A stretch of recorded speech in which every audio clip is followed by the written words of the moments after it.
Brought to you by GTA, your island, your network. It's a win for anyone who's ever been publicly accused of a crime. The Superior Court of Guam made a finding, and it found that absolutely every person has a right of privilege of self-defense.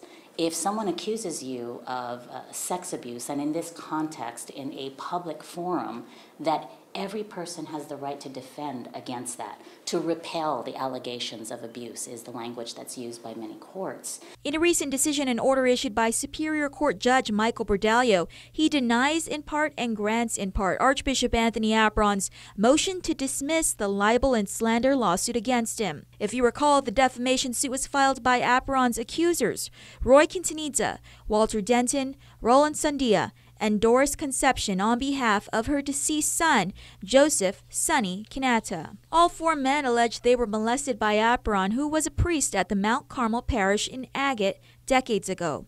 Apuron, in response, denied the allegations via video or press release statements to island media. It dismissed half the suit, essentially. So, as I explained, the complaint is twofold. It's a defamation suit, one for libel, one for slander. The slander was dismissed. So all that's remaining is libel, and essentially the court has instructed that upon the filing of an answer, then it would be appropriate for the parties to seek a motion for summary judgment and to seek dismissal of the suit based on the affirmative defenses of qualified privilege. Earlier this month, Apuron was cited in Rome in the presence of Pope Francis. His last sighting was over a year ago in California. Far from home, but Terlahi says still close in heart. Archbishop Anthony wants to come home. This is the longest time frame that he's ever been away from the island. He is outside of Guam. Why?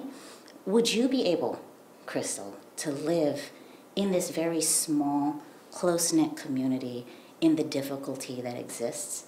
That's just an equation for another heart attack, frankly. And so, yes, there is a factor of a medical condition, but it's also common sense. Reporting for Guam's News Network, I'm Crystal Paco. Brought to you by GTA, your island, your network.